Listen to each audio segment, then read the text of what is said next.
Mark, first, congratulations on getting the first win, and credit with the big sack late in that overtime. If you can, take me through that. I know you got to him a few times in that game, but that was arguably maybe one of the bigger defensive plays for you. Kind of take me through that play and what happened in your mind. So that whole time when the coach is making the call, just thinking in my head and like sort of praying that whole time.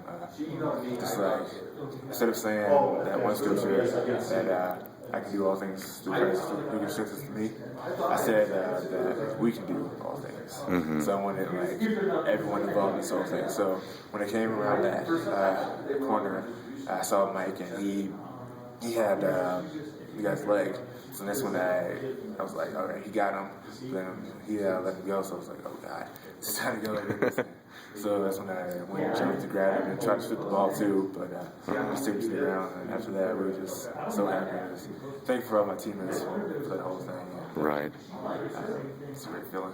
Sure. You know what, Mark, I know you've been in the program for a long time and you've had ups and downs. There's been injuries, there's this and that, but how big was that maybe the highlight of your career so far? I know you still got an awful lot of football left here, but was that the biggest highlight of your career here so far? Yeah, I can say that was a huge moment, just being a factor, just getting back into it when there's a bunch of things that happened in the past, and just glad to be impact first. Yeah.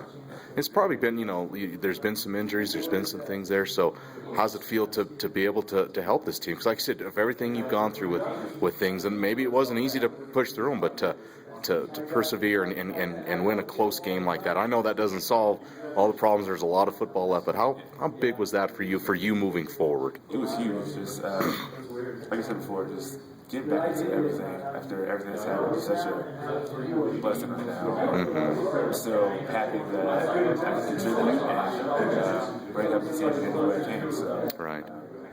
Just ready for more wins in the future. What does that do also for your confidence, knowing, you made that play, and it wasn't the only play you made. You had tackles in the game, but moving forward and your confidence of what you can do to help this team down the road, how big was that for you? Definitely raising my confidence. I didn't play the first few games, and so after that, this is like basically the first real full game that I had been in. And, so just being able to get back and that raised my confidence a lot with that play there. So yeah. With everything you've been through, were there times where you thought, well, I don't know if this is worth it anymore? Were there times where you thought about that, or did it really ever come down to that? There were times where it was really rough, but I always had faith and just faith in my teammates, my coaches, family, that they would all help me to sort of get back into the whole thing. So I'm just glad to help me out. All right.